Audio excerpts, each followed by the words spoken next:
En esta ocasión tenemos al profesor Fernando Nieto del Colegio de México. Él va a presentar Human Resource Management as a Tool to Reduce Corruption, Evidence from Mexico. Tenemos también con nosotros a la profesora Elizabeth Pérez Chiques. Ella es profesora, como ustedes saben, de aquí de la División de Administración Pública. Y también tenemos con nosotros al doctor Emilio Moya Díaz, de la Universidad de Temuco, Chile.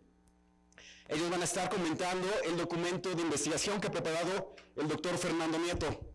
Voy a hacer una pequeña lectura de la semblanza del doctor Nieto. El doctor Nieto Morales es profesor del Centro de Estudios Internacionales del Colegio de México. Su línea de investigación se centra en procesos de cambio y las patologías burocráticas en las organizaciones gubernamentales. Realizó estudios de pregrado en México y España y estudios de posgrado en Holanda, en el Centro Interuniversitario de Investigación y Teoría de las Ciencias Sociales de la Universidad de Groningen, en Países Bajos, en donde trabajó como investigador entre el 2010 y el 2014. También realizó una investigación sobre los efectos de la reforma administrativa en el control de la gestión y el cumplimiento de los empleados públicos. Fue profesor de Cambio Social e Institucional entre el 2011 y el 2014 en el Centro de Investigación y Docencia Económicas, esta nuestra casa, en la División de Administración Pública, y ha sido consultor especializado en reforma de la función pública y evaluación de política de gestión de recursos en Civicus Consultores, en donde ha desarrollado actividades de consultoría privada relacionadas principalmente con el desarrollo institucional de los gobiernos locales y la reingeniería del servicio público. En la Universidad de Groningen realizó la tesis Políticas Gerenciales, una cartilla sobre la relación entre la pérdida de control y el cambio en las organizaciones bajo la supervisión del doctor Rafael Vitek, así como la tesis El imperativo de control, estudios sobre la reorganización en los sectores público y privado, también bajo la supervisión del doctor Vitek. En el Colmex realizó durante el 2006 el estudio Rutina e Innovación Organizacional, un estudio exploratorio sobre los procesos de cambio en las organizaciones públicas. Bueno, a continuación le voy a dar la palabra al doctor Nieto. El doctor tendrá 40 minutos para hacer su exposición y luego tendremos los comentarios de los profesores, de la profesora Pérez Chiques y del profesor, permíteme por favor, del profesor Moya. Muy bien, doctor, adelante. Muchas gracias.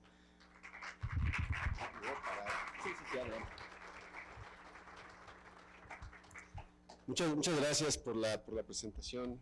Es una aclaración, yo no fui profesor del CIDE, no que le haga el fuchi, pero bueno, no, muchas gracias por la invitación, muchas gracias además por estar aquí.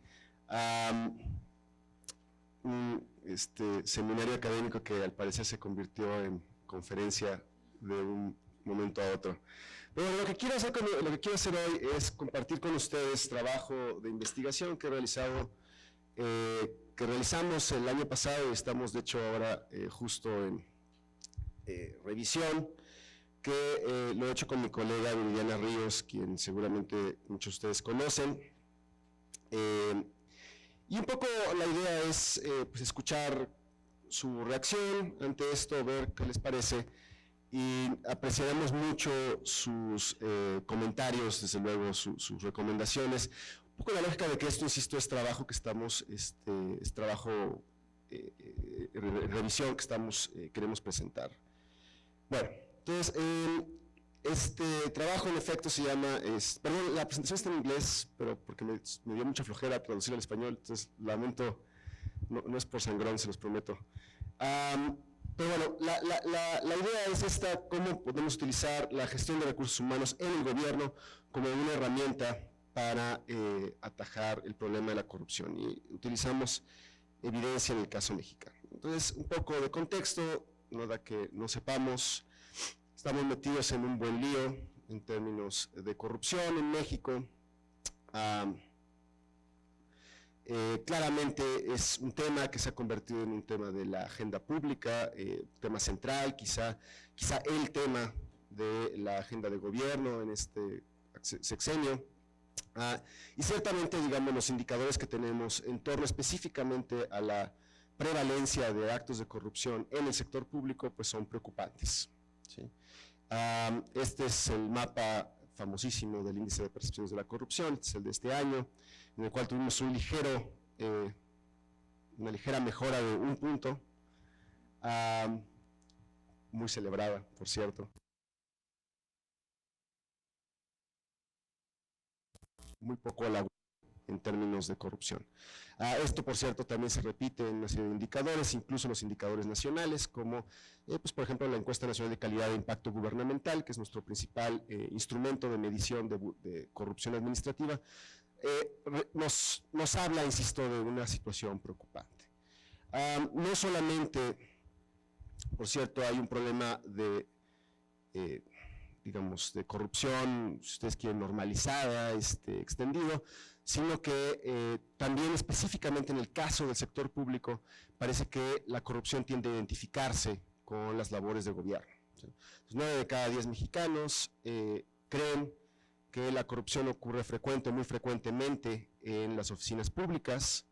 De hecho, 8 de cada 10 mexicanos cree que la corrupción es fundamentalmente un fenómeno gubernamental, o digamos, de la esfera gubernamental. Y 1 de cada 2 mexicanos, de acuerdo con un estudio de Transparencia Mexicana del 2017, creo, sí, nos indica que 1 de cada 2 mexicanos ha pagado algún soborno, algún regalo, algún favor a un oficial público en México. Entonces, claramente, insisto, tenemos un serio problema, no solamente perceptual, ¿sí?, sino también en términos de la frecuencia con la que suceden actos de corrupción en las oficinas públicas. Bueno, en todo este contexto nos podemos preguntar, bueno, ¿y por qué hablar de la gestión de los recursos humanos? Es decir, ¿a qué viene a cuento hablar de cosas pues como la gestión de las remuneraciones, la gestión del ingreso, de la permanencia, de las políticas concretas de gestión del rendimiento? ¿Sí? ¿Por qué todo esto nos tendría que importar en términos de este problema público que nos enfrentamos? Y la pregunta no es ociosa, por cierto, porque la gran mayoría de los estudios que hablan de la corrupción, particularmente corrupción sistémica a nivel, digamos, macro, son estudios que abordan el tema desde la visión más institucional, ¿sí? No necesariamente desde esta parte más micro de las prácticas organizacionales en las cuales se desarrolla la corrupción. Entonces, por eso nos empezamos a preguntar, bueno, ¿por qué la gestión de recursos humanos podría ser un lugar interesante para tratar de explorar elementos que nos ayuden a combatir la corrupción? Y esto, por cierto, digamos, las sospechas no son infundadas. Sabemos, tenemos evidencia, mucha evidencia, de que no solamente la corrupción es un fenómeno que sucede en las organizaciones, sino hay mucha evidencia de lo que se ha llamado la organizational embeddedness, la circunstancia organizacional de la corrupción, es decir, la corrupción como un fenómeno que sucede fundamentalmente en las organizaciones y que tiene antecedentes anclados en estos contextos organizacionales. Entonces, por ejemplo, sabemos que la corrupción tiende a estar relacionada con cosas como los recordatorios morales que existen en las organizaciones, ¿sí? Sabemos que está relacionada con las percepciones que tienen los funcionarios públicos sobre los gerentes públicos, ¿sí?, cuestiones de liderazgo, cuáles son estas percepciones y en qué medida estas percepciones favorecen ciertos comportamientos. Hay una relación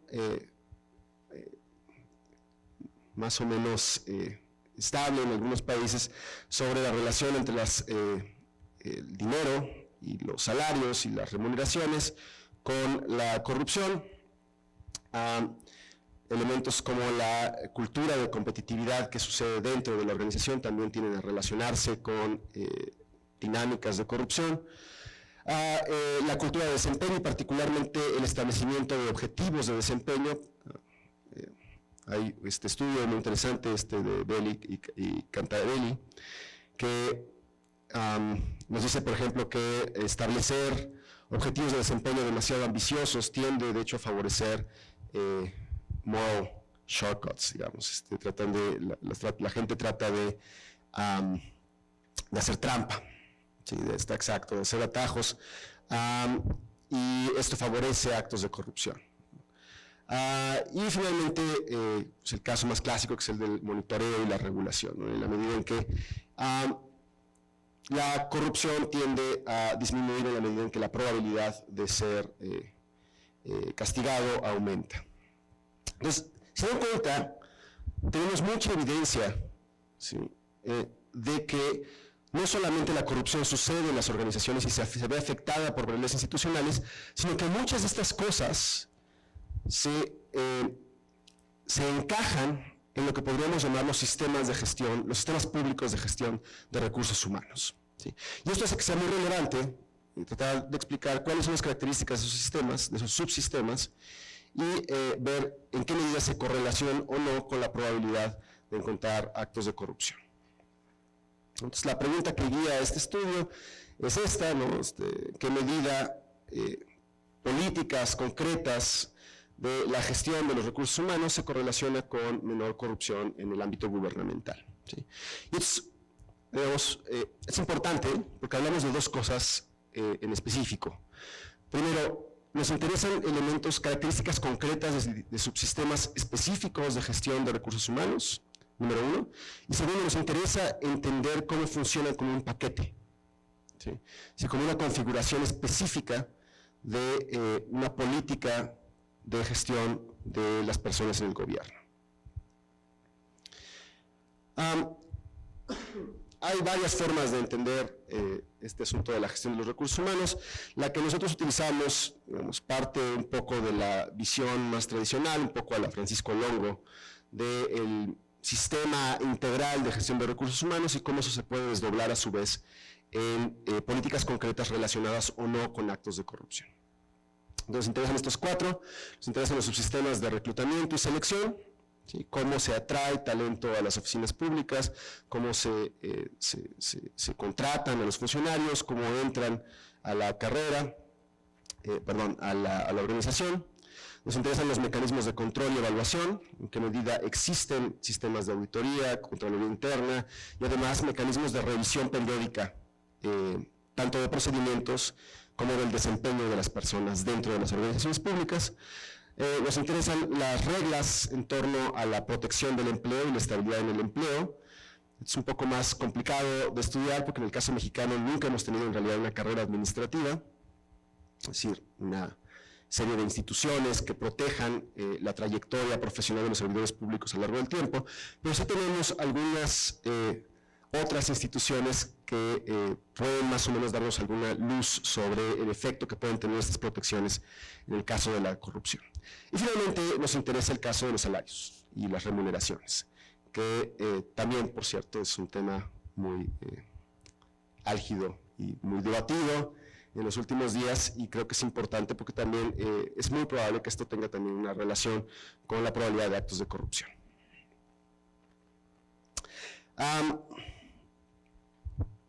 Entonces, en términos ya específicos de las hipótesis que ponemos a prueba en este trabajo, nos interesan estas cuatro. Es decir, traduciendo este esquema de gestión de recursos humanos y de, digamos, este bundle, ¿no? este conjunto de políticas, cómo se traduce a su vez, encontramos que estas cuatro, en principio, podrían estar relacionadas con una menor frecuencia de corrupción en organizaciones gubernamentales. Entonces, primero es uno de estos hipótesis, por eso luego dicen que la administración pública es aburrida, porque estas hipótesis que repetimos una y otra vez, pero tiene mucho poder explicativo esta, y tiene que ver con los sistemas de mérito, ¿sí? En qué medida el reclutamiento y selección de los funcionarios públicos responden a criterios meritocráticos y por lo tanto pueden ser independientes de la lealtad a grupos personales y de redes clientelares de acceso al empleo público o no, ¿sí? Entonces, la primera característica que creemos que está relacionada con la menor frecuencia de actos de corrupción o menor probabilidad de corrupción es que existan mecanismos de reclutamiento meritocrático en las organizaciones públicas. Segundo, es la existencia de controles y de evaluaciones internas. Aquí la lógica es que, como cualquier otro acto, digamos, de naturaleza oculta, la corrupción también tiende a convertirse en más peligrosa en la medida en que la probabilidad de ser castigado aumenta. ¿Sí? En la medida en que aumentan los mecanismos de control sobre la gestión de las personas y en la medida en que hay ajustes, hay mecanismos de ajuste a las estructuras, es más probable que la organización tenga mejores elementos para prevenir y para castigar actos de corrupción. La tercera es dentro de la carrera administrativa. Aquí un poco el argumento, hay varios argumentos, pero el más famoso es que en la medida en que existe una carrera administrativa y existe la probabilidad de que las personas piensen en esta sombra del futuro, ¿sí? Se vuelve mucho más costoso en términos racionales para el funcionario público participar en actos de corrupción de corto plazo que pueden poner en peligro, su carrera como funcionario público. ¿Sí? Entonces, en la medida en que existe estabilidad en el empleo, así va el argumento, es menos probable que este funcionario público participe en actos de corrupción. Ese es un argumento, hay otros. Otro, por ejemplo, es que en la medida en que existe una carrera administrativa, hay un ethos que se va consolidando, ethos de servicio público, es decir, los funcionarios públicos se socializan durante más tiempo en la lógica de que de la integridad pública, es otro argumento, y luego está el contraargumento, de hecho. El contraargumento sería que en la medida en que los funcionarios públicos están protegidos, si su empleo está protegido, entonces el costo, de hecho, de participar en un acto de corrupción, ¿sí? Sobre todo en un entorno organizacional donde está normalizada la corrupción, es mínimo. ¿Sí? Es decir, si no van a correr, no pueden correr, el costo de recibir un soborno no necesariamente es irracional, digamos, asumirlo. Y finalmente está la estructura de remuneraciones. Y aquí nos interesa en particular qué tan desigual es la estructura de remuneraciones. En qué medida las compensaciones, particularmente el salario, que es el que analizamos en este paper, pero hay otras formas de estudiar las compensaciones organizacionales. El salario nos da un indicador de quiénes están ganando, quiénes son los ganadores y los perdedores en la distribución del ingreso dentro de las organizaciones públicas. ¿Sí? Un poco aquí la hipótesis es que la medida en que este ingreso se concentra en unos pocos, ¿sí? O la brecha entre aquellos que ganan poco y aquellos que ganan mucho es enorme, esto tiende a generar incentivos para la corrupción. Primero, el primer argumento es que una mayor desigualdad en términos salariales dentro de la organización erosiona dinámicas de confianza institucional dentro de la organización. El primer argumento. Y el segundo es que la desigualdad salarial se convierte en un poderoso gatillo de mecanismos de autojustificación. ¿Sí? Ustedes saben, la corrupción o la frecuencia con la que un individuo participa en actos de corrupción está relacionada con la facilidad con la cual puede racionalizarse este acto. ¿Sí? En la medida en que un funcionario público justifica o, digamos, ve que su salario es insuficiente o que no le está siendo compensado por el esfuerzo ejercido, es mucho más probable que esta persona participe en actos de corrupción, digamos, como una especie de mecanismo compensatorio. Bueno, es un poco la lógica detrás de estas hipótesis, y la idea es poner esto a prueba. Entonces, ¿cómo lo hicimos? Utilizamos, usualmente, déjame irme un poquito más atrás, usualmente este tipo de estudios lo que hacen es que van y utilizan medidas perceptuales. Entonces vamos a las organizaciones públicas y les preguntamos, ya sea a los usuarios o a los funcionarios públicos, qué tan frecuente es la corrupción, ya sea en términos, digamos, de tiempo o en términos de actos de corrupción. Y como ustedes también saben, las medidas perceptuales son profundamente problemáticas. ¿Sí? Por lo general tienden a subestimar los actos de corrupción, particularmente si le preguntamos a los funcionarios, existen toda serie de incentivos de deseabilidad social para no reportar actos de corrupción, particularmente si además están en una relación jerárquica. Entonces son malas medidas, al menos en términos digamos, de frecuencia que queremos medir. Entonces, lo que hicimos nosotros es que nos fuimos a una medición de archivo a través de registros administrativos. Y lo que hicimos fue sacar información de más de 1000 auditorías de la Auditoría Superior de la Federación a gobiernos municipales. Y lo que quisimos ver fue cuánto dinero se perdía, ¿sí? Public Fund Misappropriation. Ahora, pequeño paréntesis, que se pierda dinero no es lo mismo a que se roben el dinero. Entonces, un pequeño advertencia. Si estamos midiendo la probabilidad de que se gestione inadecuadamente el dinero, ¿sí? No estamos necesariamente midiendo en este paper cuánto dinero se llevaron a las bolsas funcionarios corruptos, ¿sí? Pero bueno, dado esa pequeña advertencia, lo que hacemos es que sacamos los datos de las auditorías, sacamos 1.312 auditorías de 544 gobiernos municipales en todo México entre el periodo entre el 2014 y el 2016. Sacamos todas las auditorías que encontrábamos de todos los fondos transferibles desde la federación hacia los municipios. Y esto lo combinamos con microdatos de los censos municipales del INEGI. Esos microdatos nos dieron precisamente información sobre las características de los distintos gobiernos municipales y de sus prácticas de gestión de recursos humanos. Entonces, ¿cómo se ve la pérdida de dinero, digamos, en nuestro estudio? Bueno, la gran mayoría de los fondos que se auditaron en este periodo, insisto, de 2014 a 2016, corresponden a estos tres fondos, el FAIS, el Fortamun y el Fondo de Aportaciones para la Seguridad Pública.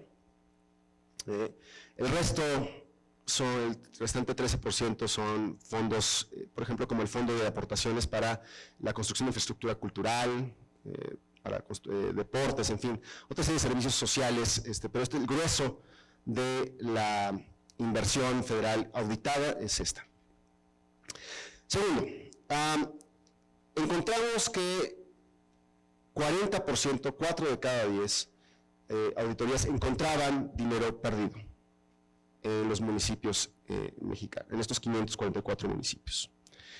Ahora, ¿cuánto era este dinero que se perdía? Pues variaba mucho, ¿sí? En general, la pérdida promedio era de alrededor de unos 6,000 pesos. ¿Sí? La máxima era de $500,000 pesos. ¿Sí? Ahora, ¿qué tanto es tantito? Pues depende de qué tan grande es el sapo, es la pedrada, ¿no? Entonces, a lo mejor para un municipio grande, en la zona conurbana de la Ciudad de México, perder 6,000 pesos, ¿sí? Pues quizás se puede atribuir a factores distintos al de, por ejemplo, que se pierde $500,000 pesos en un municipio chiquito en Oaxaca, por ejemplo, ¿sí? Entonces, el punto es que encontramos ciertamente que había una tasa importante de fondos públicos que se estaban perdiendo en los municipios, ¿sí? Y la pregunta entonces era, ¿esto lo podemos explicar con base en nuestras variables, con base en nuestras sospechas municipales, digamos, ancladas en las características de los municipios? Bueno, lo que hicimos fue primero esto, normalizamos esos dineros, ese dinero que se ha perdido, lo que ven aquí son scores normalizados, y el de arriba es la media por cada uno de los municipios, los 544 municipios que analizamos, y acá está la media por estado. Y lo que encontramos es que alrededor del 57% de la varianza que observábamos en fondos perdidos se podía atribuir a diferencias entre municipios, ¿sí? Entonces, algo está pasando a nivel municipal que nos ayuda a explicar hasta más del 50% de la varianza en términos de las pérdidas en el dinero auditable en estos fondos federales. Entonces, bueno, tenemos esto, ¿no? Tenemos 1.312 auditorías de 544 municipios en 31 estados de la República, ¿no? Entonces, lo que tenemos aquí para tratar de analizar esto es una estructura anidada, ¿no? En la cual tenemos auditorías que dependen de las características municipales, que a su vez dependen de las características estatales. Para hacer eso, lo que proponemos en este trabajo es un análisis multinivel, con interceptos aleatorios.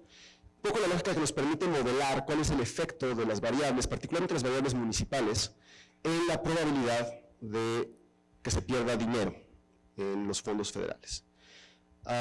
Entonces, analizamos las características, algunas características de las auditorías. En particular nos interesaba qué tipo de fondo se audita y cuándo fue el año en el que fue el fondo. Es importante porque, como ustedes saben, esto es antes de la reforma constitucional.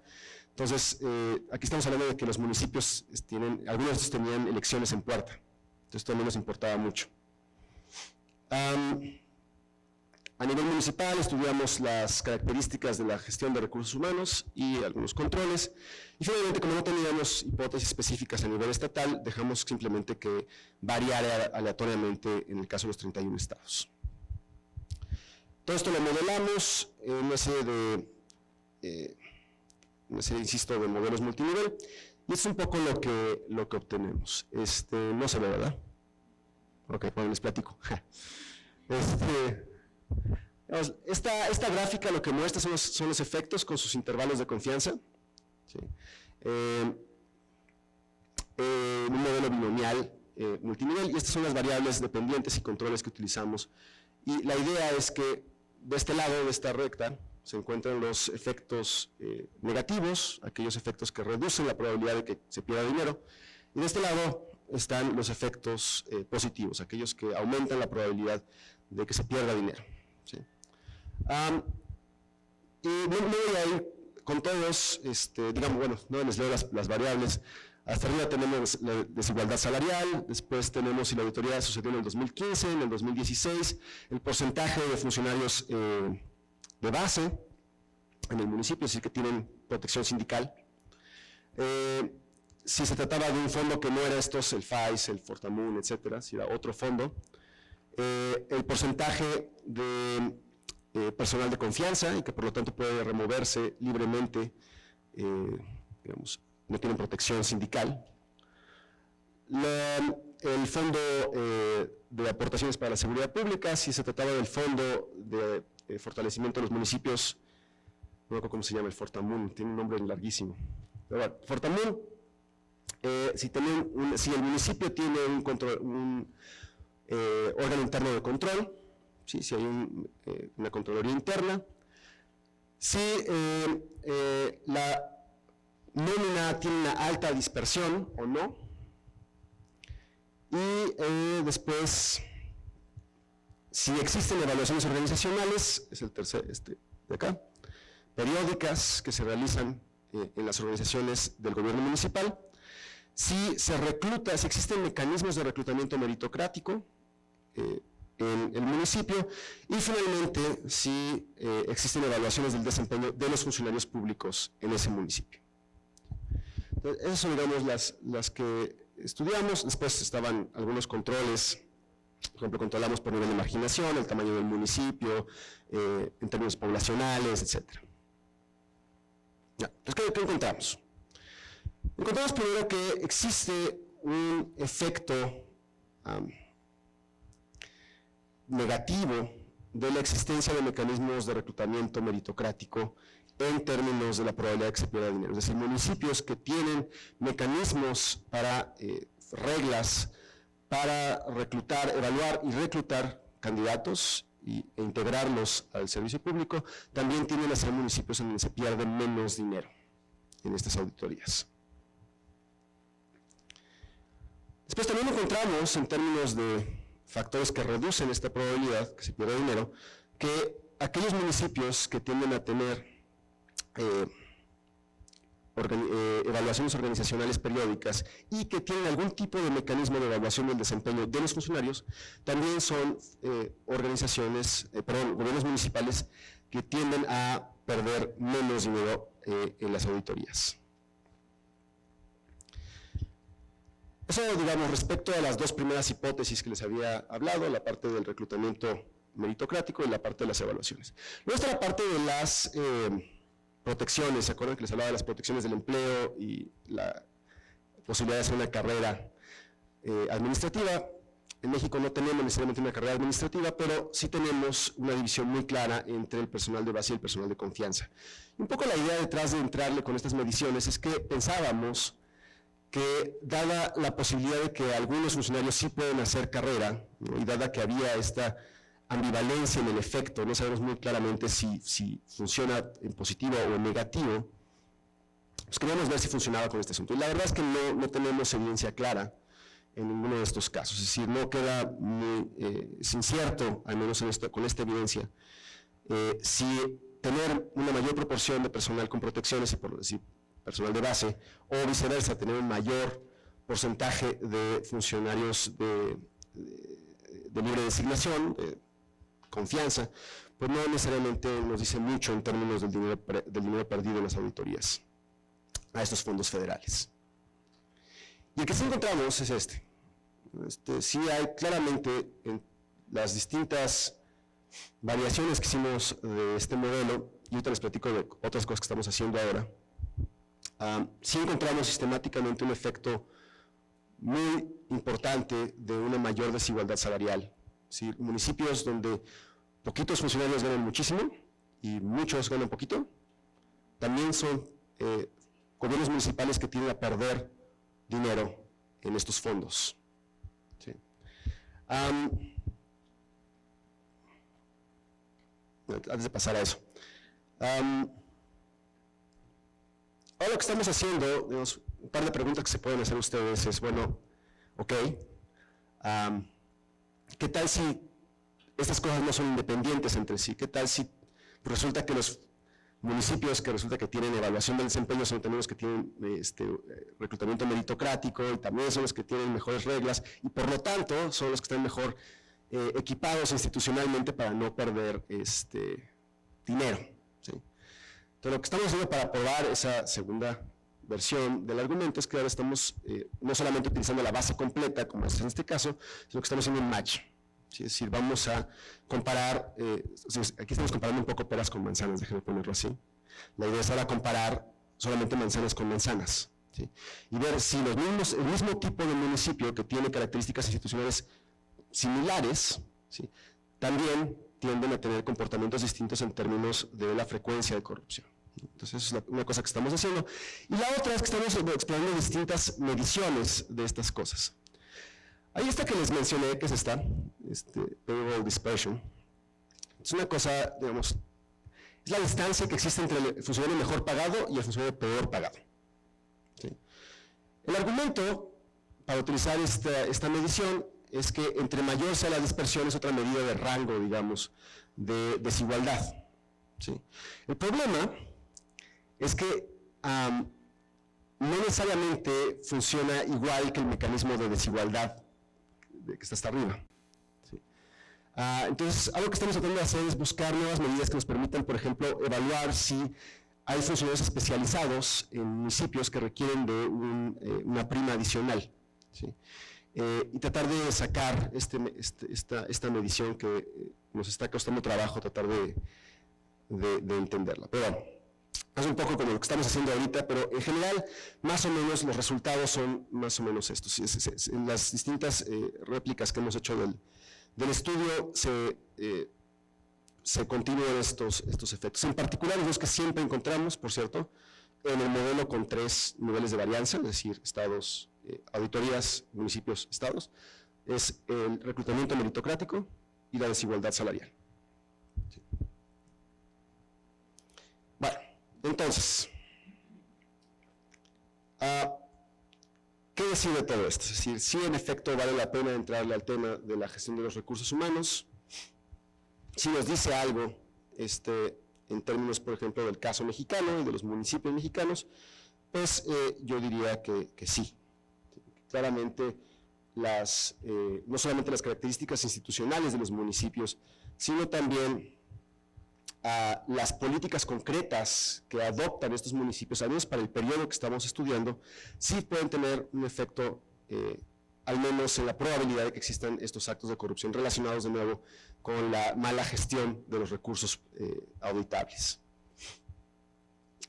Por cierto, antes de que se me olvide, estos efectos ya están controlados también por cosas como variables políticas. También, por ejemplo, nos interesaba ver si era el año electoral en el municipio o si era el año previo al año electoral, que por cierto las dos son controles con un efecto significativo. Surprise, surprise. Si es año electoral o el año anterior a una elección, es mucho más probable que se pierda dinero auditable en un municipio en México.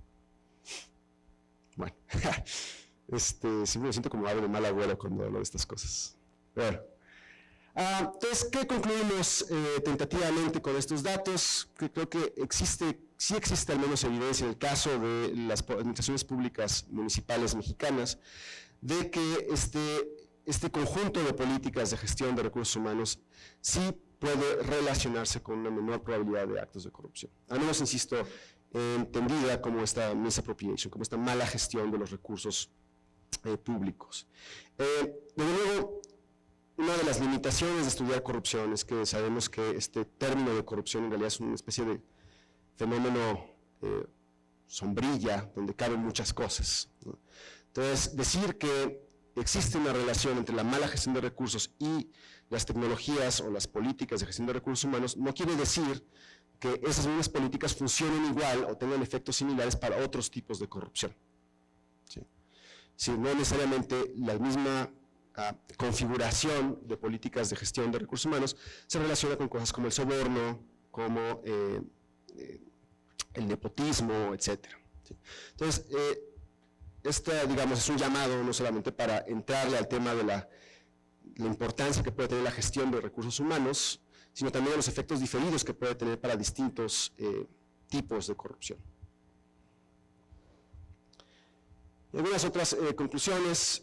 Primero, que es importante pasar del estudio macro de la corrupción al estudio organizacional. Esto ya sé que en el CIDE ya lo saben y no estoy diciendo nada que no sepan, pero esto en muchos otros foros sí es una novedad, ¿sí? La idea de que la corrupción tiene una naturaleza organizacional y que tenemos que tener mejores herramientas y datos a ese nivel, para el nivel de las prácticas organizacionales y los comportamientos organizacionales, para entender la frecuencia de la corrupción y por lo tanto para generar mejores políticas preventivas y de combate a la corrupción.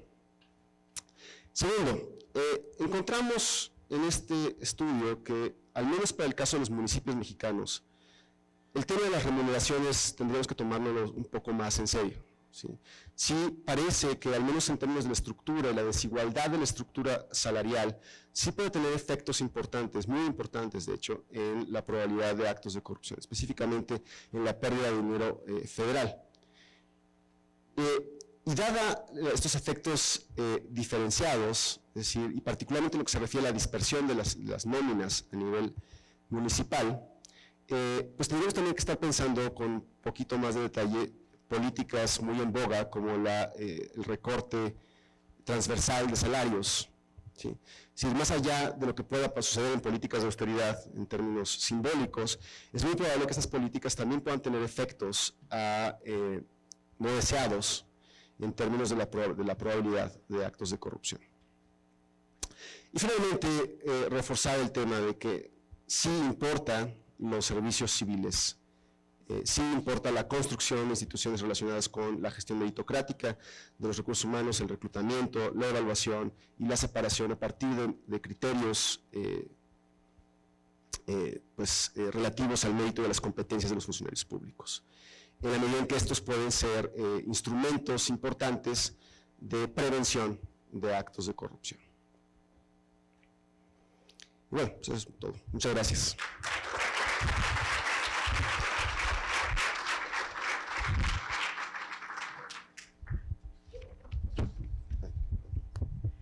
Muchísimas gracias. Vamos a pedirle por favor a la profesora Pérez Chíquez y al profesor Moya que suban al estrado. Sí, ¿podrían prender las luces, por favor? Gracias.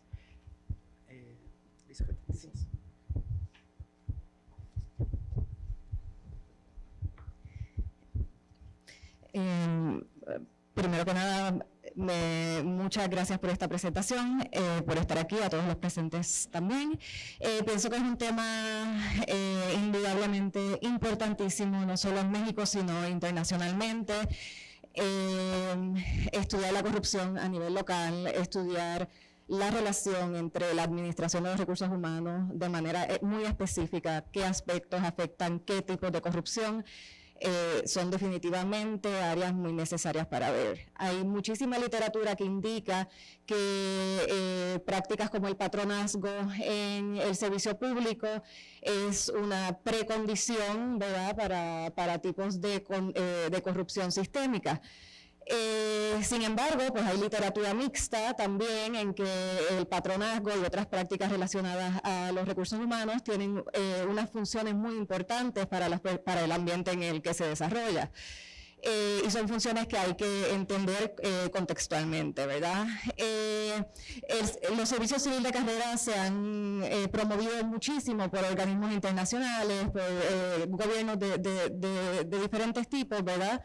Como un antídoto para la corrupción, pero que lo que hemos visto, ¿verdad?, en otros países es que es un proceso muy gradual, es un proceso que se hace avances, que se retrocede, que se ve muy afectado por aspectos como la alternancia política, cuánto tiempo está un partido en el poder, por ejemplo, puede estar mucho tiempo y desarrollar un sistema en que el mérito llegue a prevalecer, al venir otro partido se puede desmoronar todo y entrar otra vez la política partidista como un efecto.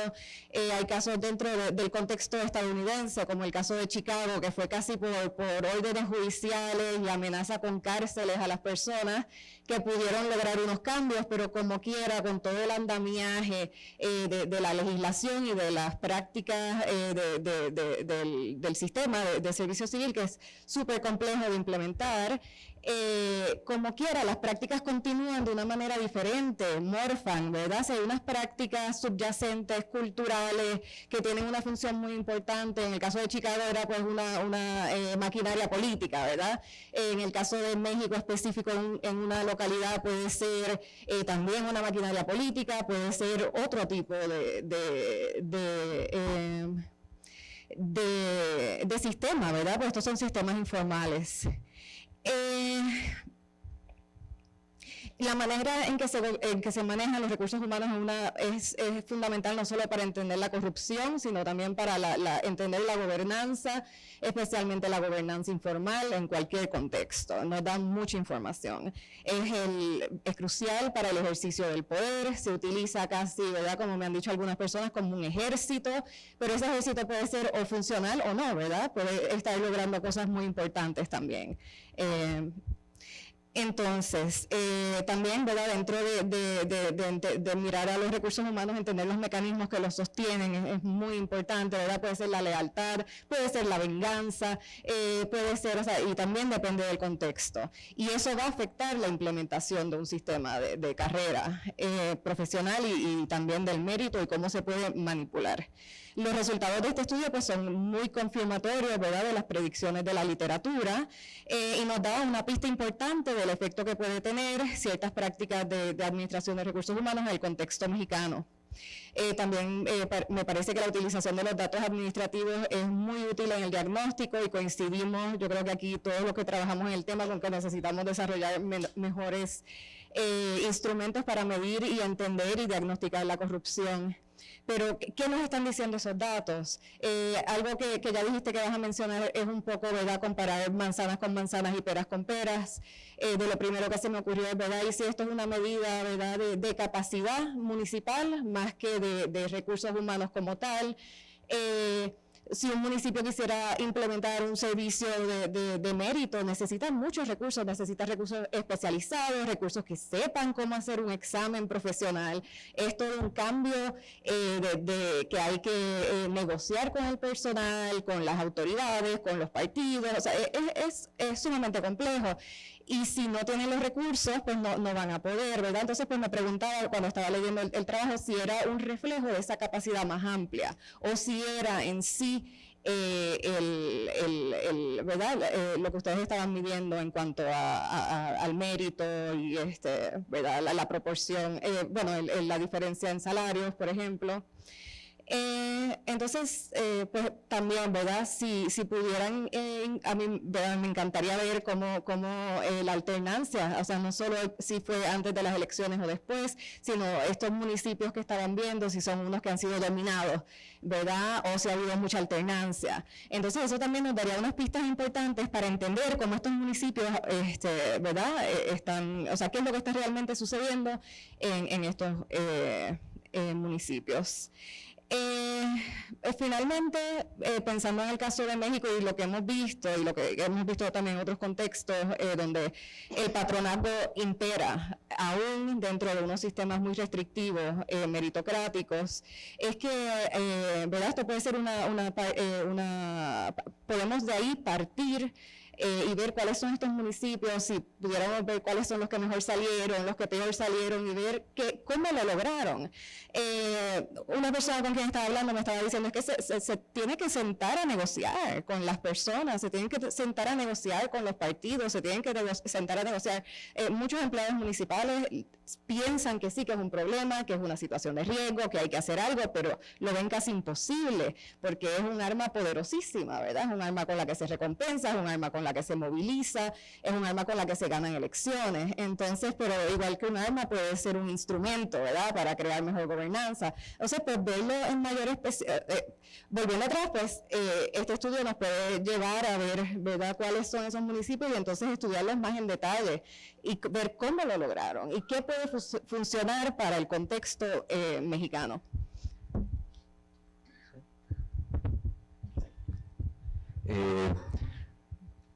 Hola a todos y a todas, yo soy Emilio Moya, soy profesor de la Católica de Temuco, soy chileno. Voy a tratar de presentarme un poco porque es pertinente hablar sobre este tema. Yo soy sociólogo de formación, soy bien sociólogo la verdad, pero actualmente tengo un proyecto grande sobre corrupción en gobiernos locales, en un municipio en Chile. Además fui director de estudios de capítulo chileno de Transparencia Internacional por cerca de 8 años. Y además hoy día estoy terminando un libro con Ray Peters sobre patronazgo, ya que saldrá publicado este año, y por lo tanto voy a tratar de hablar desde ahí con respecto al artículo, que me parece muy interesante porque plantea una discusión que está siendo recurrente sobre todo a nivel local, sobre las capacidades de gestión de recursos humanos y su relación con la corrupción. En ese sentido, yo más que hacer crítica o comentarios, quiero establecer como unas ciertas preguntas y desafíos para abordar y para profundizar tanto en términos, yo diría, más teóricos y discusión de los resultados. El primero tiene que ver con justamente el aspecto de patronazgo y corrupción, si es que hay una relación directa o no. Yo diría que esta discusión en el texto debería plantearse de manera poco más profunda. ¿Por qué? Porque la literatura evidentemente no es unánime al señalar que cierto nivel de patronazgo necesariamente va a conducir a ciertos niveles de corrupción. De hecho, todas las democracias de alguna manera cuentan con un cierto nivel de patronazgo. No es que hay regímenes sin patronazgo o regímenes con patronazgo, hay distintos niveles. Y el patronazgo, cuando nosotros escogimos, de alguna manera seleccionamos, nombramos personas desde la confianza, no implica necesariamente que estamos seleccionando personas inútiles, ¿ya? Hoy día existe todo lo que es el tecnopol, esta mezcla, ¿no es cierto?, de un actor que tiene tanto capital cultural y capital técnico, pero también capital político, y que puede ser, ¿no es cierto?, un sujeto o sujeta nombrado o nominado desde una lógica de la confianza. Y la lógica de la confianza también no alude necesariamente a un solo sujeto de confianza. Eso depende mucho, por ejemplo, del nivel de institucionalización de los partidos políticos. Depende mucho de los liderazgos locales. El que puede designar puede ser el partido político, pero también puede ser una autoridad. Hoy día en el caso chileno, por ejemplo, los partidos políticos han disminuido su injerencia en las nominaciones y los parlamentarios y las parlamentarias tienen gran incidencia en ello. Entonces yo creo que habría que profundizar un poco más en ese aspecto. Relacionado con eso, me parece súper interesante lo que dijo Elizabeth sobre las capacidades estatales. Nosotros en el estudio de corrupción que hemos realizado en los gobiernos locales, nos hemos dado cuenta de que efectivamente la corrupción de alguna manera se comporta, no estoy diciendo que es mayor o menor, sino que se comporta, las lógicas que se dan de actos corruptos, de relaciones corruptas, en municipios con bajo nivel de estatalidad con respecto a municipios con alta capacidad es sumamente diferente. La lógica de relacionarse que tiene el municipio con los stakeholders también, y el tipo de funcionario que tienen esos municipios también es distinta. Y eso a mí me parece que sería a lo mejor súper interesante trabajar un indicador de estatalidad o de capacidades estatales de los municipios, es decir, de la capacidad de proveer de bienes y servicios públicos en un determinado territorio, ¿ya? Por lo tanto, creo que sería un elemento súper importante en esta idea de comparar peras con peras, manzanas con manzanas. Otro elemento para mí también interesante es sobre la variable dependiente, ¿ya? O sea, yo creo que habría que justificar más por qué la pérdida la podemos entender como malversación y no con ineficacia. ¿Por qué? Porque yo trabajé en un proyecto de corrupción en gobiernos regionales, un proyecto tecnológico, y le preguntaba muchas veces a los funcionarios y a las funcionarias, ¿cuántos procesos usted tiene bajo su responsabilidad? 4, me decían. Y cuando uno iba a revisar todas las funciones que realmente hacía, eran 13. Entonces no había conciencia finalmente de las labores o los trabajos que realmente estaban haciendo. Y entonces ahí el problema, la atribución externa puede ser, hay corrupción. Pero cuando uno indaga, se da cuenta que lo que no hay, no es que exista corrupción, es no toma de reflexividad, de conciencia de los procesos de los cuales yo estoy a cargo. Y ahí puede haber efectivamente pérdida de recursos y no necesariamente corrupción. Además, si tomamos el concepto más ortodoxo de corrupción, más racional, uno podría decir, bueno, en la pérdida no necesariamente irracionalidad.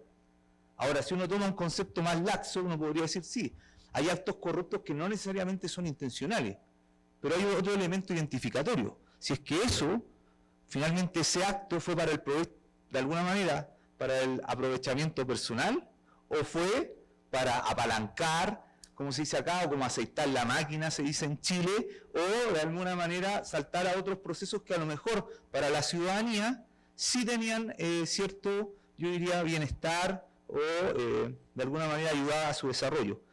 ¿Me quedan 5 minutos o llevo 5 minutos? Ah, ya, gracias.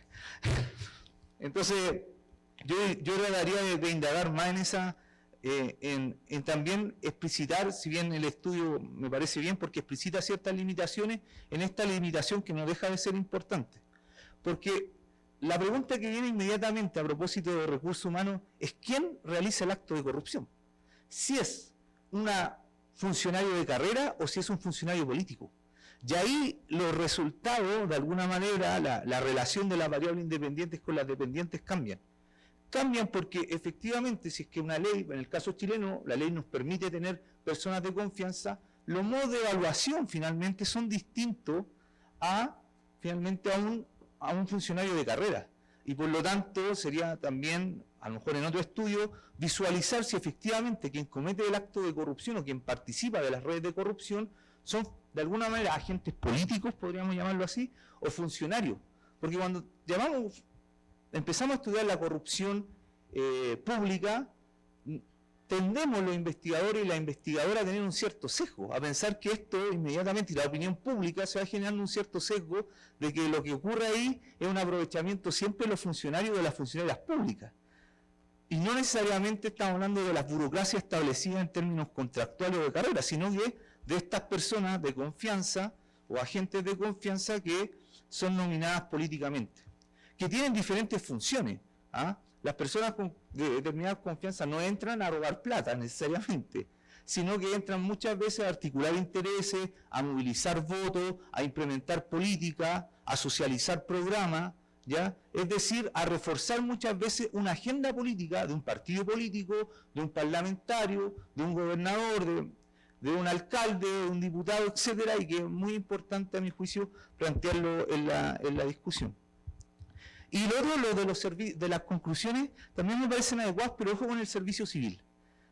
¿Por qué? Porque en el caso chileno, bueno, yo ayer hablé de que Chile ha sido el modelo de todo, pero un modelo que se cayó en octubre del año pasado, o sea, no era tan modelo, El servicio civil ha sido un modelo para los demás países, pero el servicio civil, digámoslo, tiene chapa, tiene disfraz de moderno, disfraz de meritocrático, pero en el fondo no lo es, porque finalmente la nominación termina siendo por confianza del presidente de la República. Entonces, si eso no cambia, pierde todo el sentido meritocrático que tiene esta idea del servicio civil, a mi juicio. Y además, porque como plantea muy bien Elizabeth, no ha resistido en el caso chileno una alternancia del poder. Y eso ha implicado un costo sumamente alto en el caso chileno, porque implica indemnización a quien estamos despidiendo, y implica además gastar en otro concurso que son bastante caros, porque los headhunters, que son los que entrevistan a estas personas, cobran mucha plata. Entonces, yo relativizaría y contextualizaría también la importancia de los servicios civiles en este tipo de situaciones. Sobre todo, no perdiendo de vista las configuraciones sociales de nuestras sociedades, que son sociedades endogámicas, sociedades de alguna manera que todavía las lógicas del parentesco, las lógicas tradicionales siguen operando, y no solo en el mundo público, siguen operando también en el mundo privado. Entonces nosotros tratamos muchas veces de instalar mecanismos modernos en lógicas que son tradicionales, y es lo que pasa, a mi juicio, muchas veces cuando implementamos políticas federales y políticas nacionales en el contexto local.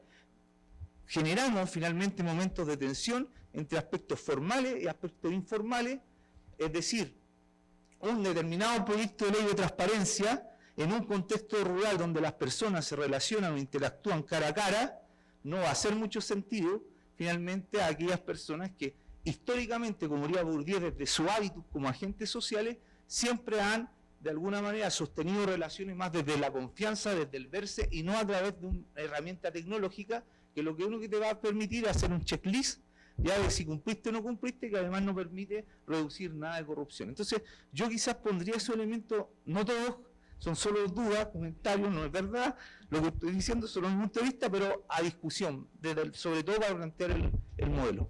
Eso yo diría. Sí, muchas gracias.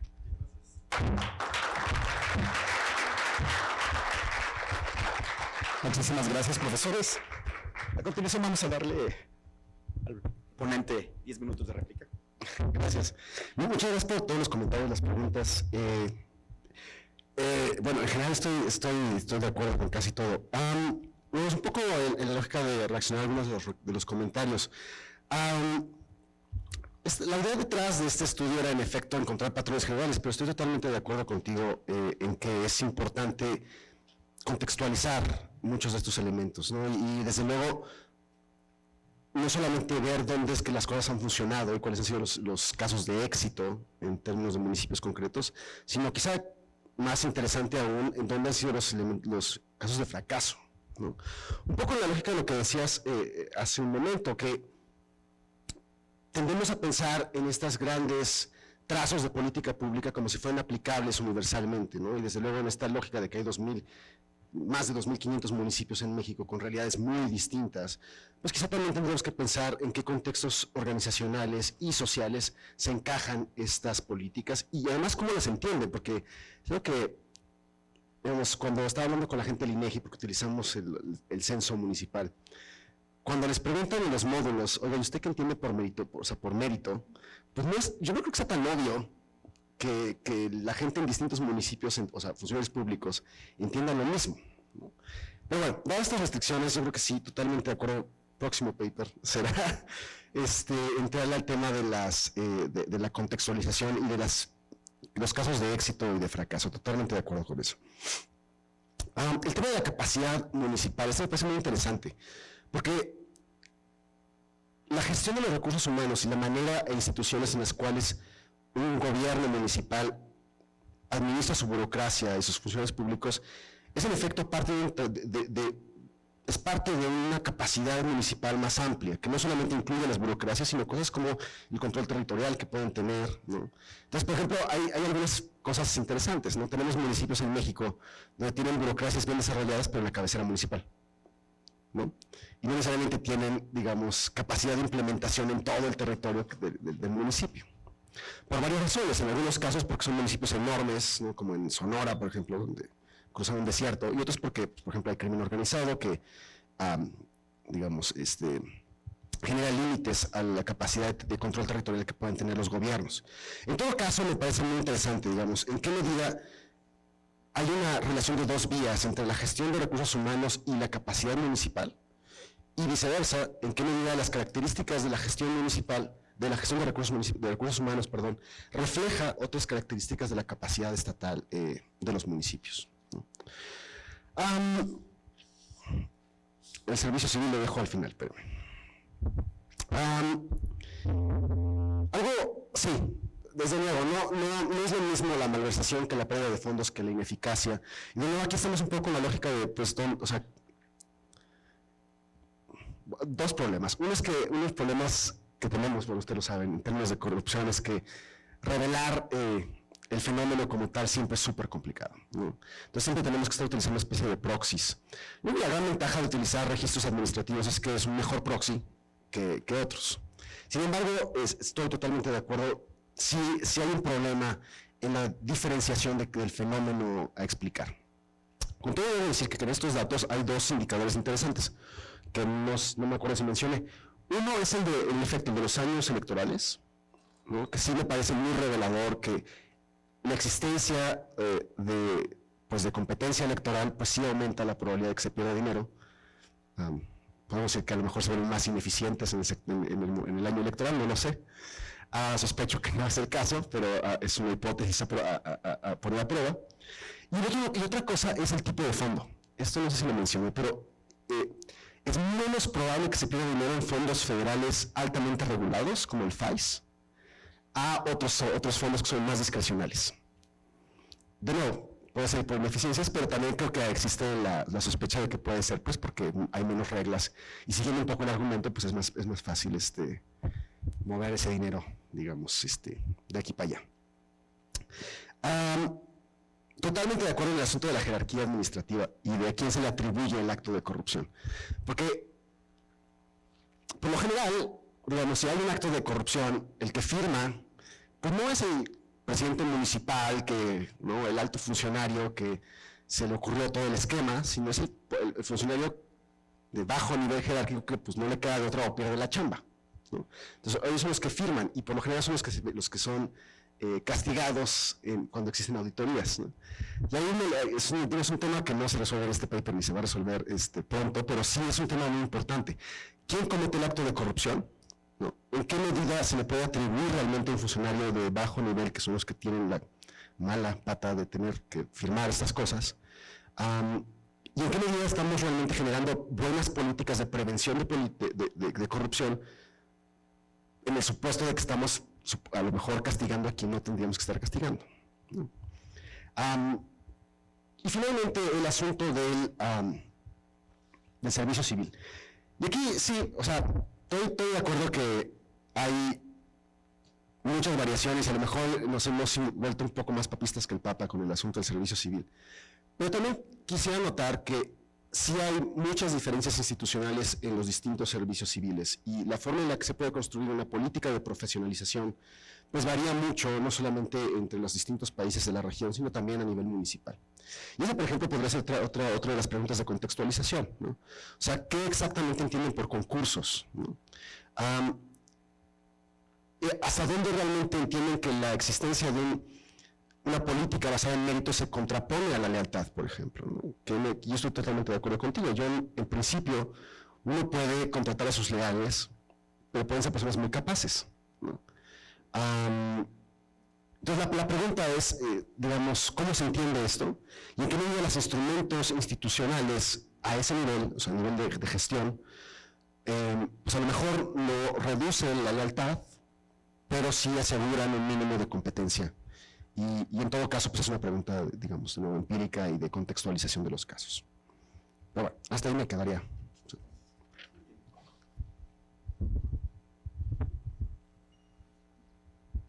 Bueno, a continuación tenemos tiempo para tomar 3 preguntas del público, ahí atrás. Bueno, tres preguntas. Empezamos con 3 y si hay tiempo para más, claro que sí. Ya me dio pena. Tienen que ser muy buenas preguntas, ¿eh? No, entonces. No es cierto, puede ser. Fernando, Me llamó mucho la atención la magnitud del efecto de tu variable de desigualdad salarial. O sea, es obvio que el efecto es muy alto, pero yo me pregunto un poco sobre el mecanismo de causalidad que tú estás suponiendo, porque pareciera, o sea, digamos por lo que comentaste, pareciera que la narrativa es los de abajo le tienen envidia a los de arriba y por lo tanto son corruptos, ¿no? Quisiera que elaboraras un poquito más porque me causa ruido esa narrativa cuando sabemos que muchos de los, por lo menos, no sé si eventos de corrupción, pero por lo menos sí escándalos de corrupción tienen que ver con pues corrupción de arriba, que promueven los de arriba y que probablemente hacen cómplices a los de abajo. Entonces, poco elaborar un poquito esto. Carlos Moreno, académico del ITESO. Y bueno, también coincido con lo que decía Emilio respecto a que, pues sí, estos, se llama, no sé cuál sería el término técnico, desvíos. Pues, ¿Cómo los encuentras en los informes de la auditoría? ¿Como desvíos, dinero perdido? No, pues eso, desvíos. Desvíos. Sí, o sea, también me parece que podría estar hablando de cierta ineficacia o de caos administrativo al interior del gobierno. Ahora, como sugerencia, no sé si fuera posible distinguir la forma de contratación que el municipio sigue a la hora de ejercer el recurso. No sé si, también se tiene la idea de que las asignaciones directas son una vía que aumenta la probabilidad de que haya malversación de fondos, ¿no? Que tampoco es necesariamente cierto. Muchos municipios usan la asignación directa como un atajo administrativo para ahorrarse un montón de procesos, ¿no? Eso sería todo. Gracias.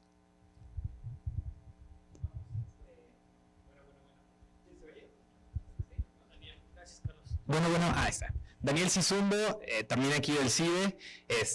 Primero que nada pido una disculpa, intentaré ser breve si es que no puedo ser terso.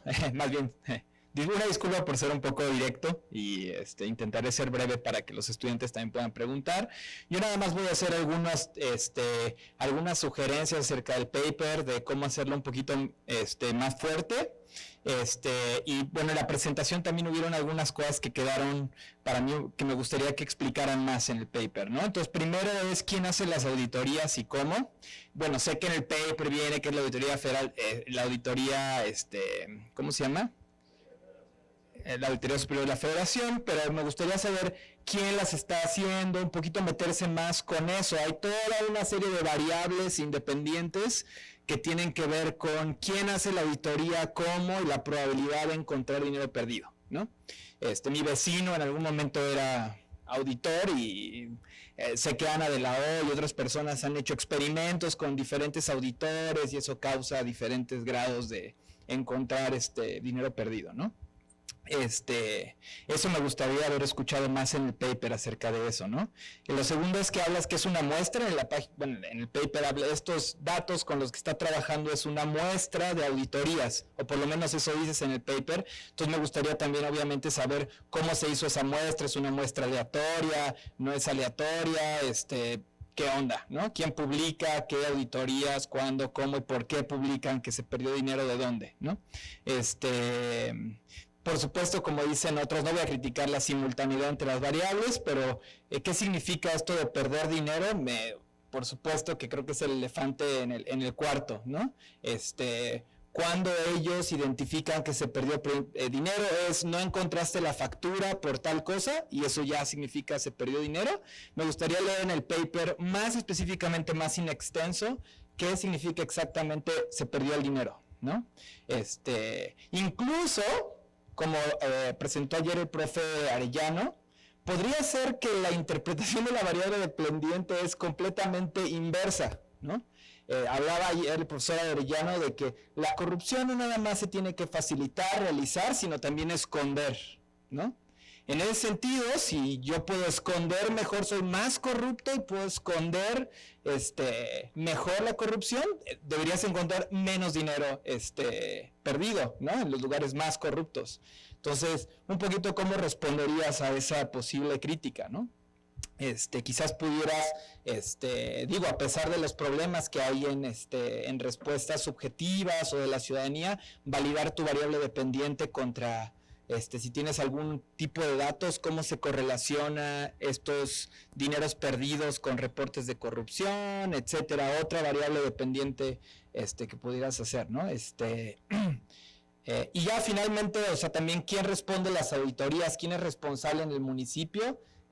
Cuando te llega una auditoría, hablar un poquito más de quiénes son esas personas y si esperas que son más o menos iguales a través de los municipios, porque puedes tener, digamos, variables a nivel de los municipios, ¿no?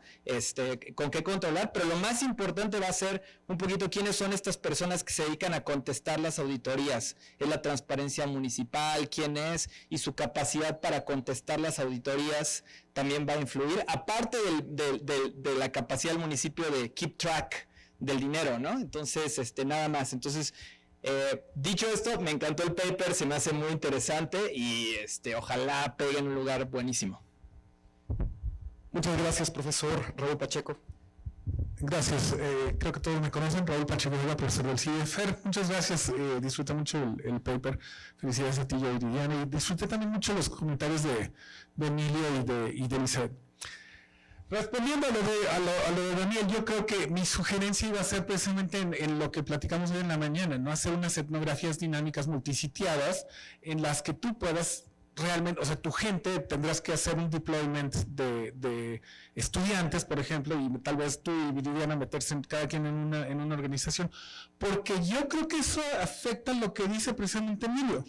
Si tú puedes hacer etnografía organizacional, tú puedes detectar realmente quién en la jerarquía está, quién puede acceder al dinero, y de hecho a mí lo que se me haría intuitivo también es incluir ya en el análisis cuantitativo rotación de personal, porque si no incluyes rotación de personal, tú estás asumiendo que el panel de datos es homogéneo, y no va a ser homogéneo. O sea, aún si lo haces cross-seccional, o sea, a la hora que hagas el lagging entre un año y el otro, puede ser que haya perdido hasta 40% de la capacidad o sea, a mí me pasó cuando yo estudié la Comisión Estatal del Agua en Guanajuato, o sea, de un año, el año electoral al año siguiente, lo decimaron. Y no hay capacidad institucional. Entonces, a lo mejor la gente no es que quiera realmente hacer perdedizo el dinero, sino que ya no hay gente que maneje, entonces no hay los procesos realmente. Entonces, que era lo que comentábamos hoy en la mañana de nuevo, ¿no? El método que aplicas depende de la pregunta que estás haciendo, ¿no? Entonces, a lo mejor vale la pena hacer algo etnográfico en ese sentido. De nuevo, felicidades, me gustó mucho. Muchas gracias, profesor Raúl. Por favor, profesor Nieto. Muchas gracias por las preguntas. Sí, el asunto de la desigualdad salarial, es un poco lo que comentaba también, que estamos tratando de ver cómo desmenuzar ese efecto, porque en efecto sí es muy notorio que una mayor desigualdad en términos, o sea, creo que utilizamos un Gini en este caso, o sea, de concentración del salario, sí se relaciona en este caso con pérdidas en el dinero auditable. Ahora, yo creo que aquí puede haber varias posibilidades. Una es que a lo mejor estamos hablando de municipios de tamaño diferente, entonces habría que a lo mejor interactuar estas variables y ver qué está pasando. A lo mejor son municipios pues muy chiquitos, donde pues, o sea, no es que la desigualdad sea enorme en términos, digamos, absolutos, sino es porque hay un presidente municipal y 2 secretarios, ¿me explico? Entonces, y eso te habla, por ejemplo, de un municipio probablemente con muy poca capacidad administrativa, ¿no? Si tienes una estructura burocrática chiquitita, pues a lo mejor eso también genera problemas de ineficacia y no necesariamente de corrupción. La otra es que también estamos viendo como la dispersión de la nómina. Y otra cosa que no hemos hecho, pero que queremos hacer, Por cierto, paréntesis, los censos municipales no son tan buenos como creemos, ¿eh? Están llenos de huecos, entonces también hay muchas preguntas de las que, por ejemplo, planteaban ahora que quisimos plantear, pero pues no tenemos datos, me temo. Pero bueno, una de las cosas que quisimos hacer es, por ejemplo, si pudiéramos comparar también en términos funcionales la estructura, ¿no? O sea, no solamente los salarios, sino que también les pagamos a distintas funciones dentro del municipio. Y si eso tiene un efecto, es decir, en términos de desigualdad, si tú y yo hacemos la misma chamba, pero a ti te pago mucho más que a mí, ¿sí? Si eso tiene efectos en términos de la pérdida de fondos. Dado el monto de los desvíos que encontramos, el monto medio, que son alrededor de 6,000 pesos, tampoco necesariamente estamos hablando de los grandes desvíos, ¿sí? Entonces, también tendría un poco de... No sé si estamos realmente hablando de la gran corrupción orquestada en todos los casos, pero en todo caso sí creo que tendríamos también que ser muy cuidadosos de nuevo en la comparación de los distintos tipos de municipios. Yo creo que sí, Carlos, creo que tienes toda la razón, es que a lo mejor tendríamos también que diferenciar en términos de en qué se está perdiendo específicamente el dinero. Es decir, no solamente el término de los fondos, sino por ejemplo el FAIS, ¿no? Utilizar solamente el FAIS, por ejemplo. Y ver si se están perdiendo en inversiones en infraestructura social por asignación directa, ¿no? Y a lo mejor eso nos puede dar como algunas pistas adicionales en cómo exactamente es que está funcionando este otro mecanismo. Bueno, luego el asunto de las auditorías. Sí, yo creo que es importante hablar también de las auditorías como tales. Decíamos que era una muestra porque originalmente habíamos utilizado un periodo más amplio de auditorías. Nos habíamos ido hasta el 2012. El problema no estaba en las auditorías, estaba en los censos municipales. Y es que el INEGI en algún momento cambió los módulos y entonces no necesariamente podemos medir lo mismo. Entonces al final decidimos, bueno, quedémonos con las medidas homogéneas y pues ni modo, perdamos información del lado de las auditorías. Pero con todo, sí creo que es importante establecer cuáles son las formas en las cuales la auditoría superior establece que hubo dinero perdido y a quién exactamente respondió a las auditorías. Porque no es obvio, ¿no? Porque como pudieron ver, no todos tienen un órgano interno de control y por lo general las auditorías a veces se responden desde la tesorería municipal. Y de nuevo, aquí tenemos un problema de capacidad institucional, no necesariamente se responden con la misma calidad, digamos, a las auditorías.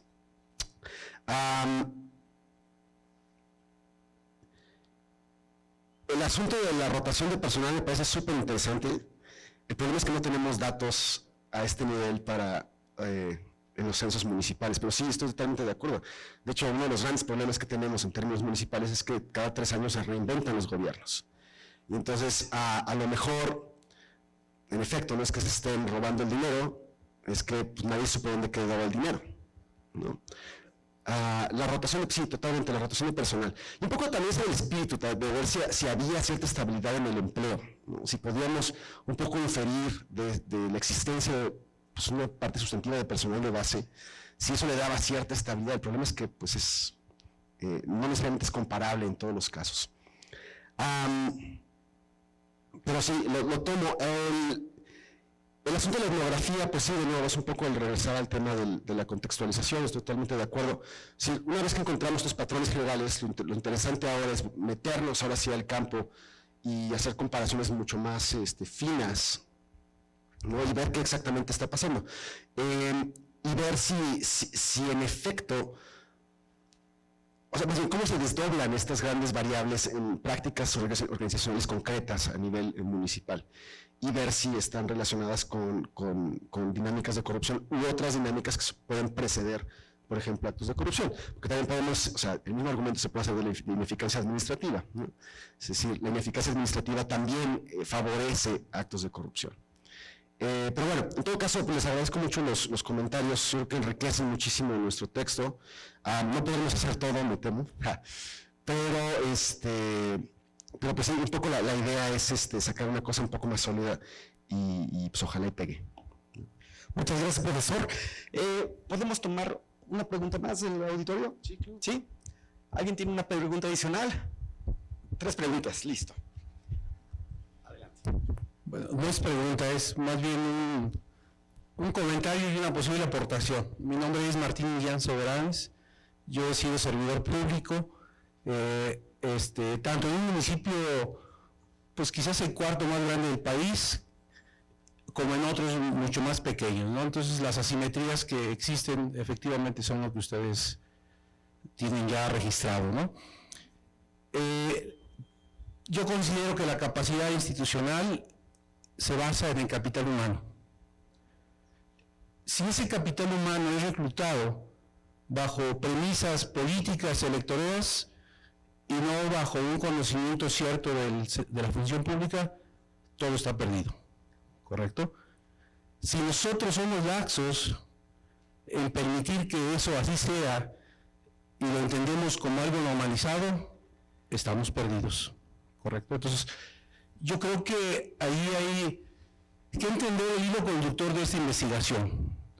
Por un lado, lo objetivo que pudiese ser una auditoría como las que practica la Auditoría Superior de la Federación, y por otro lado, en un Pareto, el 80% de la desviación de recursos que no pasan por esos procedimientos de auditoría.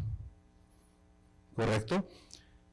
Entonces, yo creo que tienen como instituto un rompecabezas y unas piezas muy importantes, pero hay que saber cómo construir este problema, ¿no? O sea, cómo entenderlo. No solo desde las consecuencias, sino desde sus causales, ¿no? En esa relación causa-efecto, ¿no? Ahora estamos estudiando y lo que yo he escuchado son los efectos, no las causas del problema de la corrupción.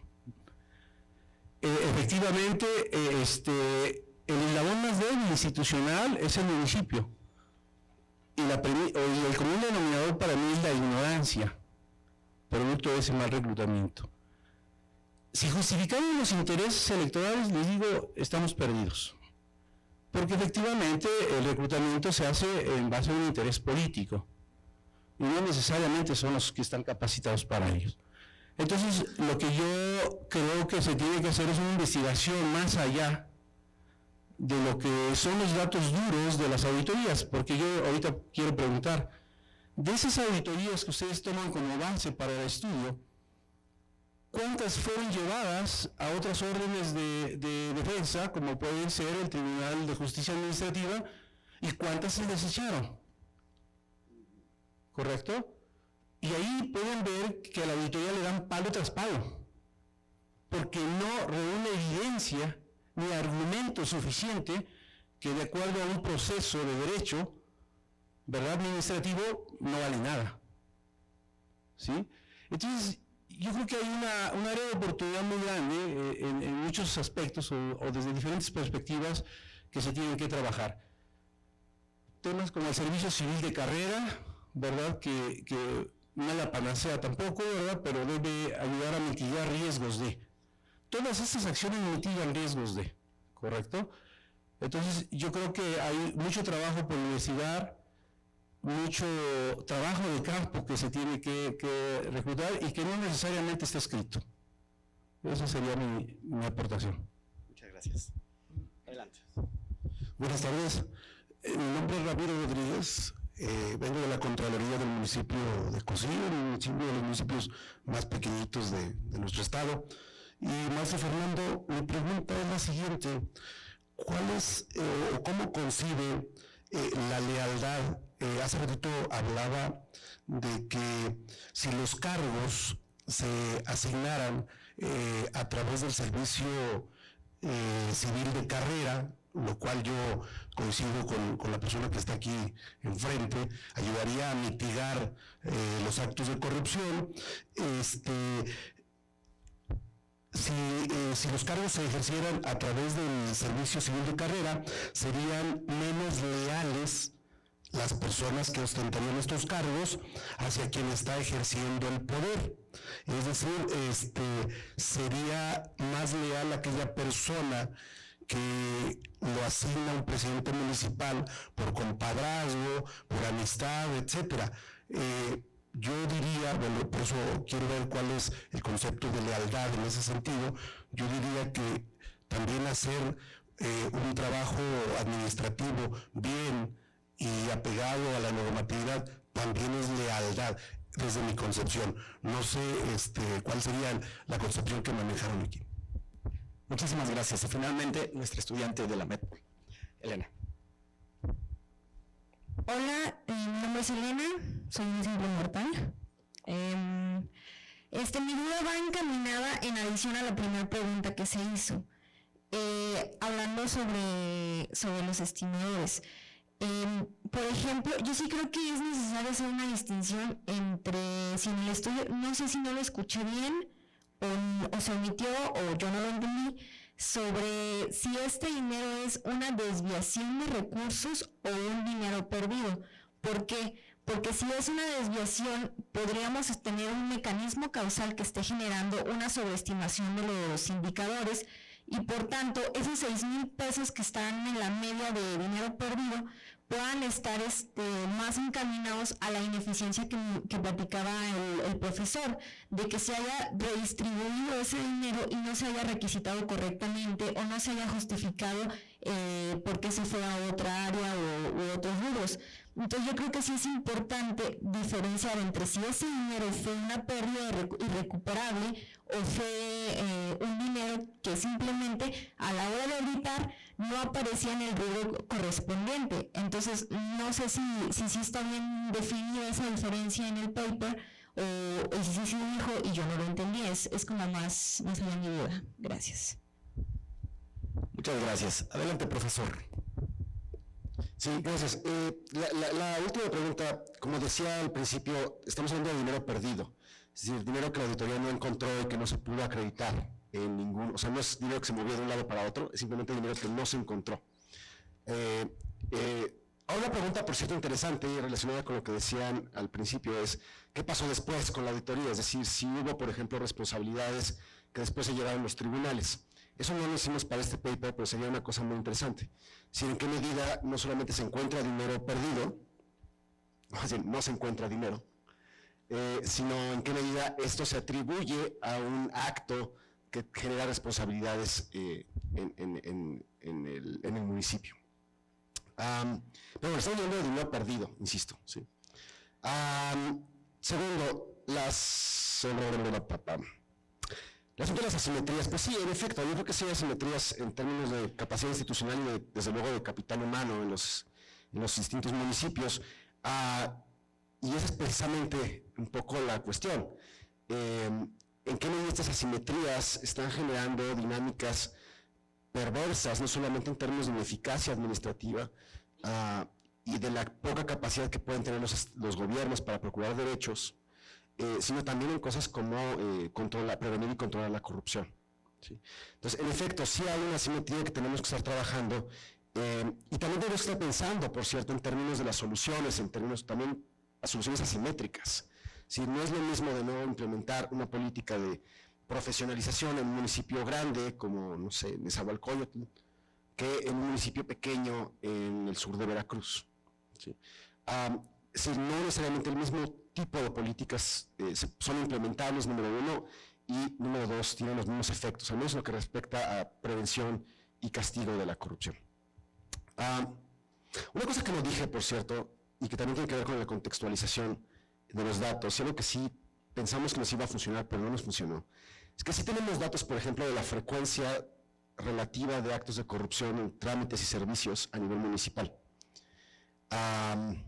Con datos del ENSIG, del INEGI. El problema es que no tenemos datos para todos los años que nos interesaban, número uno. Y dos, no necesariamente teníamos datos para los municipios que habían sido auditados. Entonces, ese es un problema. Pero sería muy interesante, digamos, como una siguiente versión del paper, pensar en estos municipios que sí, de los cuales sí tenemos información de con qué frecuencia la gente dice que paga paga sobornos para obtener servicios municipales, Y son los mismos municipios que al mismo tiempo están perdiendo dinero, por ejemplo, en los fondos de infraestructura social, de fortalecimiento de la seguridad pública. Y eso creo que nos daría una segunda, pues una especie de pinza, digamos, ¿no? Ya no solamente percepción vaga, sino qué frecuencia reportan los ciudadanos y además qué encontramos en el registro administrativo, ¿no? Eso podría ser interesante para otro estudio. El servicio civil de carrera.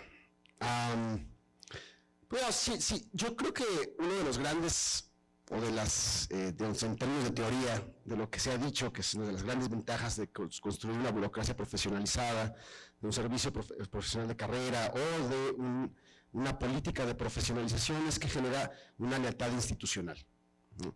Sí, una lealtad con el servicio, una lealtad con las organizaciones gubernamentales, en la lógica de que no importa quién ocupe temporalmente los puestos de decisión, sino lo que importa es cumplir una serie de responsabilidades que se asocian con el servicio. En ese sentido, una de las